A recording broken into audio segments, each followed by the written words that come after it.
I know it's become a meme for me to have like a 5-second intro and then just hop right into the meat of the video, but I feel like this topic in particular needs to be done at least some justice. I need to at least try, you know? When I had around 100 hours in the game, I first made a statement in one of my earlier Elden Ring videos that my favorite part of the game was the boss battles. 1,500 hours later, most of which I've been spending in offline mode because I have way too many mods installed, but that's beside the point. That's a judgment I still stand by, believe it or not. Elden Ring makes it a point to give these bigger bosses an element of heroism to them, and it's pretty easy to pick up on that. When you're up against a demigod like Radahn or Morgott, it feels like you're fighting against someone who's just as determined as you are to win. Even the game's notoriously repetitive bosses like the Knights Cavalry, or even worse, the Tree Spirits, still added to the game's world building, in my opinion. They didn't really make much sense as dungeon or cave bosses simply because you were already expecting a boss that would be waiting for you at the end, and seeing something you already fought 5 times before can really take away from the surprise at the end of the dungeon. But when you just saw a field boss out in the open somewhere just minding its own business, it kind of felt like another discovery to me, in the same way you discover a secret item or an illusory wall or something. I'm not gonna sit here and pretend that Elden Ring is an experience without its blemishes and that it's perfectly balanced with no flaws at all, nor am I trying to earn anyone's respect by acting like I'm taking some huge risk just because I'm giving the game some reasonable criticism. I'm doing this video because I've watched the exact same videos on this topic that a lot of you probably have, and I found myself having slight qualms and disagreements with just about all of them. So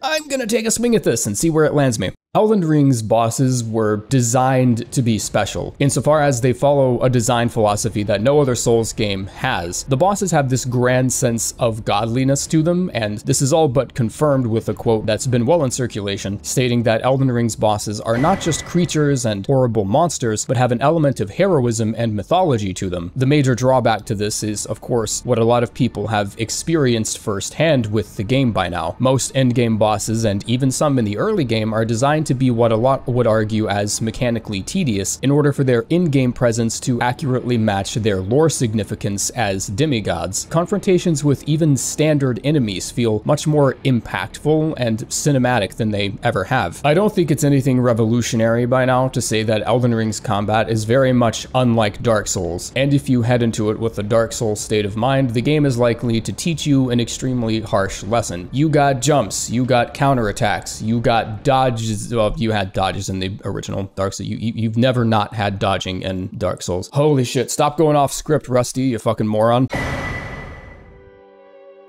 One of the largest discrepancies is Elden Ring's introduction of summons, the player's ability to call forth spirits in certain locations to help them out in battle. Some spirits don't differ too much from others, but certain spirits have very unique talents and strengths, as well as very glaring weaknesses that can be hard countered in certain fights. This creates a phenomenon where the act of summoning spirits, even weaker ones, often will trivialize most bosses into being mere walks in the park, yet playing through the game without them and trying to get by with a normal build is almost certainly setting yourself up for failure once you hit the late game difficulty spike. So the TLDR of this is essentially Elden Ring seems to offer you the ultimate choice between journalism mode and gamer godhood, with very, very little room in between. And a lot of the arguments that criticize the late game's boss design, I think, stems from the fact that FromSoft really prioritized the cinematic heroism of these bosses without considering the in-game complications that decision would come with. Bosses like Malekith and Malenia are about as formidable as they come in the game, but you do risk some potentially unwanted side effects when you start looking at ways to communicate their strength in more ways than just lore. Having bosses brandish this strength in-game prioritizes sentiments like, oh my god, look at how cool that attack was, while actually balancing said attack falls to the wayside, and can result in a very tedious fight that does nothing but discomfort the player, instead of feel cool. Of course, you can dodge Malenia's waterfowl attack. There are hundreds of videos up on YouTube that all have their own methods for doing so, but think back to how excruciating this fight was on your first playthrough when no one yet had this knowledge, and the few that did, you didn't dare go searching for because you would be risking in-game spoilers, obviously. It's just not knowledge you had access to. fast forward 2 weeks later, and you found out that Ashes of War, like Bloodhound Step, can all but trivialize this entire attack by giving you so much mobility that you can just L2 backwards a couple times and immediately not have to worry about being in range. Mog's Blood Ritual attack is an even more egregious example of this, where his transition into phase 2 has absolutely zero practical counters, and the only way you can seemingly bypass it is to simply bring out your Estus and just hope you can get in heals faster than he chews up your health. It's a completely inescapable attack with unlimited range, and the only way to deal with it is to go and grab the Purifying Crystal tier, and you can literally just walk right through it, taking negligible damage at best. The only counter the game gives you against Blood Ritual, and it is a goddamn tactical nuke.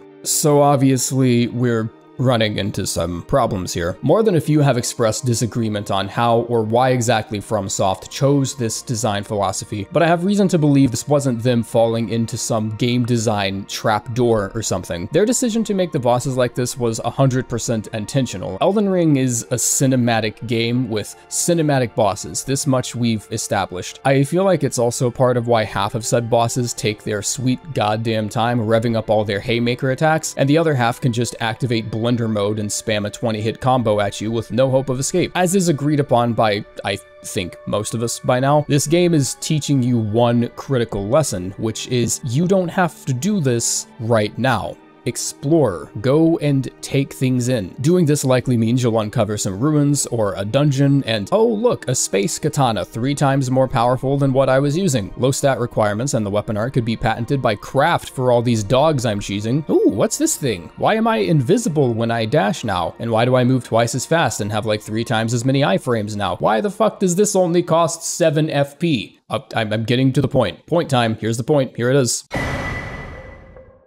Elden Ring rewards players who explore in the same way Dark Souls rewards players who persevere. It's really as simple as that. The reason you're finding so much difficulty going after in-game bosses with the regular weapon and none of the game's sick moves is because sticking through it to the end with nothing but your trusty, crusty broadsword is precisely what the game is discouraging. Sure, Waterfowl might be a tad busted as far as evasion goes. Sure, Mog's Blood Ritual only has 1 counter in the whole game and you have to jump through a bunch of weird hoops to get to it. But looking at the variety of different tools at the disposal of the player, most of which you can easily obtain without fighting a single demigod, it's clear the game does its best to give you as many options as it can to level the playing field without ever necessitating the use of spirit summons, or even Bloodhound Step for that matter. In the same way older Dark Souls games rewarded you with the pride of finally knocking down that boss-sized brick wall, Elden Ring rewards you with the pride of finally figuring out that weird boss moveset and what abilities or Ashes of War counter it. Elden Ring is a game that prioritizes exploration more so than any other FromSoft game to date, so what better incentive is there to go out and find all these weapons and tools than for you to discover this extremely practical use for it 5 or so hours later? And I obviously understand the massive amount of players that don't particularly find this kind of design fun or rewarding, but I think as discussions continue, players will also find more uses for different skills and abilities that work well against certain bosses, which will strengthen the argument that you don't have to answer every single late game boss with something as broken as Bloodhound Step or Moonveil or Rivers of Blood or whatever the community hate anchor is this week. Against Malenia, I always favored a strength faith build focused around Blasphemous Blade and a shield in my offhand with the Barricade Shield Ash ready to go in case she was right on top of me and decided to pop Waterfowl. In my experience, using magic seems to work against you because it locks you into this very passive playstyle, and so whenever Malenia decides it's time to close distance, you don't really have anything you can respond with. Vow of the Indomitable I found to be downright excellent against Astel's grab attack during his second phase, but it still requires a little bit of timing, so it doesn't feel too broken or unfair in favor of the player. If I'm using this Ash of War versus Astel, it's going to be specifically used against this very attack. Even Malekith has a few tricks in his fight that you can take advantage of without surrendering completely to the easiest solution and just going for the Blasphemous Claw. Ashes of War like Stormwall and Stormcaller can block physical projectiles. It tells you this in the description, and it's pretty easy to make the connection that you can block arrows and bolts with these skills. Physical projectiles includes a bit more than just ammunition, as as Stormwall can also deflect the Bestial Sling incantation used by the clergyman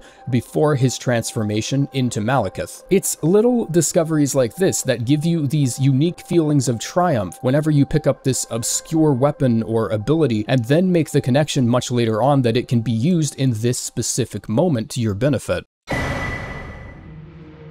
Let's take Rykard, for instance. Rykard isn't nearly as late game as the others we've discussed, but I think the way the game handles the fight is a perfect example of what I'm trying to explain. It's no secret that Rykard is essentially a show floor for how FromSoft has improved the Yorm fight from Dark Souls 3. In DS3, the fight against Yorm was extremely one-sided, depending on whether or not you picked up the Storm Ruler. If you fought him without the Storm Ruler, you were looking at a 10-minute endurance run on your hands where any combo of attacks that caught you at a bad time would almost certainly kill you. Pick up the Storm Ruler and the entire fight is minimized down to hit him 5 times, easy peasy, here's a shitload of souls, you win. The Serpent Hunter Spear feels less like a Joker card that just scoffs at anything the boss can throw at you, and more like a tool that levels the playing field against a boss that is, in all cases and on all fronts, written to be stronger than you. Even with the spear, taking him down still requires good knowledge of how Elden Ring's combat works. The Serpent Hunter doesn't make Rykard an easy mode boss like the Storm Ruler did with Yorm, because it's not there to cheese him and win the fight and go home and call it a day. It's there to allow you to challenge him as an equal. Do I think the late game spikes are a bit ridiculous? Yes, absolutely. I don't think most people would try and contest that, but the game also seems aware of the problem it's created and does its best to counteract it with the solutions I've explained. The Purifying Crystal tier doesn't beat Mog for you. His second phase is still no joke, and you're more than likely fighting him with 2/3 of his HP because Blood Ritual can still heal him. And of course, it's no coincidence that Margit Shackle works just as well on Morgott, yet in either fight you can only use it twice before the item gives out, and when you inevitably find out that Morgott's second phase negates the use of the Shackle entirely, it's a moment that's made all the more special. Blasphemous Claw against Malekith. There you go, enough said. I don't think it's completely honest to say this is a fault in the game's design with the way they were making the game. The game seems to guide the player in the direction of using items like this to force a level of fairness in fights against foes that are otherwise virtually unfuckwithable. And I've gone this entire video without recommending dual frostbite weapons a single time. Regarding the game's repeating bosses, I thought some of them were fine, I guess. I definitely thought some were less egregious than others. I got used to seeing field bosses like the Knights Cavalries pop up and immediately thinking, oh hey, that guy has a new Ash of War I can try out. I got used to seeing the game's repeat bosses as the items they were potentially carrying, and I know that's probably copium, but that's the only justification I can think of as to why it didn't seem to bother me that badly. If I hadn't ended up getting some sort of recompense for all the carbon copy field bosses I was taking down, I probably would have focused more on the fact that I'm currently on my 10th Erdtree avatar and I'm practically scraping Crucible Knights out of the grill of my Honda at this point. A lot of bosses being reused as remixed variants for later ones down the road didn't actually bother me that much. I don't know. Seeing the Draconic Tree Sentinel pull out a red lightning hammer and watching his horse shoot fireballs at me was a nice treat that I wasn't expecting. I felt like I was going into battle kind of knowing what to expect, only for those expectations to be subverted with an entirely new moveset in addition to the moveset on the regular Sentinel boss. Other variants include the Deathbirds and their distinct lack of that particular second phase that comes with facing the Deathrite birds. Some iterations are less exciting, like the Erdtree avatars sometimes having a butt bounce maneuver that spreads scarlet rot everywhere, and the Knight Cavalries are so boring they don't even have a second phase. You just kill them, and sometimes they even do that themselves because they can just walk off cliffs and shit. And to me, this is essentially Elden Ring's answer to the ultimate question of, well, we just made this giant open world game, so now what the hell do we put in it? I think it's been pretty clearly communicated for years that one of the most appreciated staples of the Souls games are its boss fights. You have characters like Artorias, Ludwig, Ishin. They are all so respected by the community that even years down the road, the memories of these bosses are still going to be as clear as day. FromSoft isn't tone deaf. They know what we want to see, and I feel like that's what led to their decision to ultimately triple, perhaps even quadruple down on the amount of boss encounters. but having over 150 completely unique boss fights is really straddling the line of being unrealistic in terms of asset usage. And if they actually devoted the proper amount of time and resources to giving us that experience, then, I mean, who's really to say that Sekiro would have even seen the light of day? So instead, they decided it would be much easier to have a bunch of similar looking bosses with slight tweaks and varied movesets that demand slightly different tactics from the player. And going out and finding these obscure weapons like Death's Poker or the Gargoyle's Black Blade is kind of what incentivizes us to actually go out and hunt them all down. The best items in Elden Ring aren't hidden somewhere in a tomb that requires solving a puzzle. They're guarded by these big 20-foot tall meatheads daring you to go through them. Well, I mean, I guess some of them are guarded by puzzles, but usually not the good ones. This is also a huge reason why Elden Ring decided to do away with any sort of weapon durability system, because it knew you were going to be doing a whole lot of fighting, but putting players in this position of constantly wondering whether or not going after a boss is worth it when your weapon is about to break would obviously be unideal, because you just found this cool dragon boss that probably has a really awesome weapon, but instead of that discovery feeling rewarding or empowering, all it would do is remind you that your weapon is in poor condition. And if you think about the amount of items and treasures that are hidden behind so many boss fights, I can only imagine how inconvenient it would have been had Elden Ring actually incorporated some sort of durability system like this. If you have that system in place, the incentive of going out and finding all these bosses and getting these items doesn't have nearly the same amount of gratification to it. As for the duo fights, I think most of it came down to the fact that a lot of the duo encounters had two variants of the same boss with their own weapons or tactics. I'm willing to admit giving a Crystallian a spear instead of a staff isn't exactly going the extra mile, but I also feel like addressing them as the exact same boss is being a bit dishonest. The whole idea of Elden Ring's duo fights and the whole idea of duo fights in Souls in general is that one boss is typically more aggressive and melee focused, while the other is privy to hanging back and poking you with magic and ranged attacks and whatnot. Most of the duo fights, anyways. Don't you worry, we'll get to those guys later. The double Farah Missoula Beast encounter in Dragon Barrow Cave in Caelid is another example of this, where one wields a giant cleaver and the second stays back and throws ring blades at you. These examples are relatively simple, and none of these fights are the most memorable in the game, but the whole idea of it is there. You can see it on paper. The Valiant Gargoyles fight in Nokron is probably one of the better examples, seeing how one wields a halberd and sword and the other wields a twin blade and an axe. Not only do these two have completely different movesets, but either of them at any moment can choose to switch to their sidearm, introducing a whole bunch of additional layers to what is, at its core, just another repeat encounter. What makes this so different from other duo fights, however, is that both of the gargoyles are in a constant go mode and will attack you aggressively, sometimes regardless of what the other is even doing. So when you see an opening being made when one of the gargoyles decides to go for the poison breath attack and breathe down on the floor, it makes that combat opening all the more valuable. So even though these are enemies you have fought before, introducing variants of the same boss can sometimes make a huge difference in the tactics you employ as the player. Your strategy will also depend a lot on how you've built your character up to this point. You can choose to go full attack mode on the ranged boss and get that one out of the way as soon as possible, or you can play defense and let the more aggressive variant come to you so you can take that time studying your potential attack windows. You can use your own ranged attacks and magic against an aggressive boss while kiting around its attacks, so on and so forth. One creative decision that did really irk me was when I started seeing bosses that were special solely because of their uniqueness being copied into dungeons and Everjails and whatnot. I don't know what the fuck a Godfroy is or what his significance is to the game's lore, but I assure you it isn't significant enough to give him his own boss fight if all he is just a shittier Godric with no second phase. And I'm just gonna be honest with this one. When I found a whole second Astel just hanging out somewhere in a random dungeon, I got really close to just uninstalling the game. Like that one struck a nerve. That one pissed me off.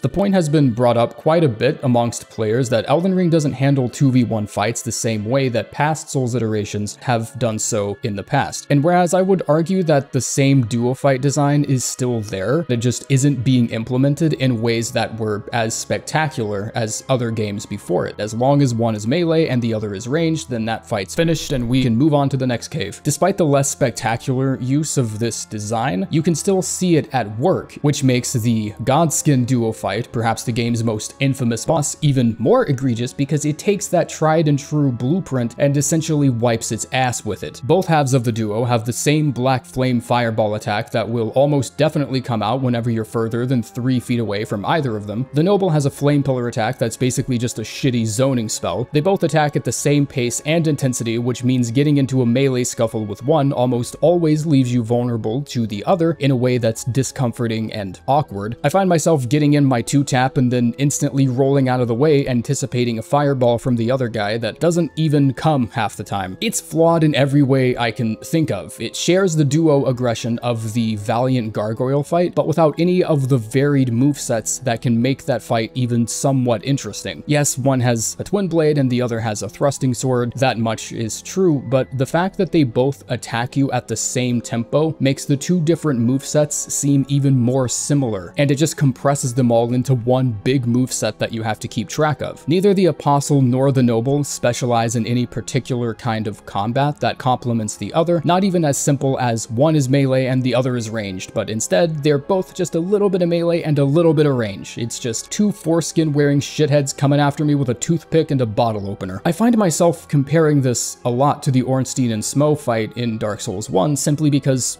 how could you not? And one massive thing that's missing from this fight that honestly could have redeemed it a little is that particular lack of a second phase when you kill one of them too early. That's one of the most memorable moments of the entire Ornstein and Smough fight. Take out one of them and whoever's left standing absorbs the power of the other, creating a whole new boss with a souped up moveset that can engage the player in many different ways, leaving very little room to attack. But what happens here is you take out one of them, the other guy just fumbles around like a moron for a few seconds not knowing what to do, and then just summons his friend back, like he has a goddamn spirit bell of his own, little cheeseball. Taking down both of them at once is an even more hilarious affair where the arena just stays empty for a few awkward seconds. Not even the game can be fucked to stay awake for this fight. And then one of them just miraculously returns from the ashes reborn, only instead of a phoenix, it's a walking papier-mâché sculpture with a kitchen utensil as a sword. Why did this idea not make it into the fight? Like, that's not a rhetorical question. I'm genuinely curious. I am opening the floor for discussion, because with all the similarities this fight shares with Ornstein and Smough, they had to have at least considered it at some point. Wasn't this game designed under the philosophy of heroism and spectacle? This is the one thing I would have expected them to keep in. Yeah, I know what I titled this video. I'm not even gonna try and defend this. I think that's the largest gripe people have with most of Elden Ring's duo fights, not just the fact that there are 50 different variants you have to spend time discovering and fighting, but the fact that there were so many creative avenues to make these fights fun and cool that I think just didn't, or I guess maybe couldn't get explored. None of the duo fights feel all that spectacular or original, and that's honestly a major problem when you've structured your bosses around being heroic and grand and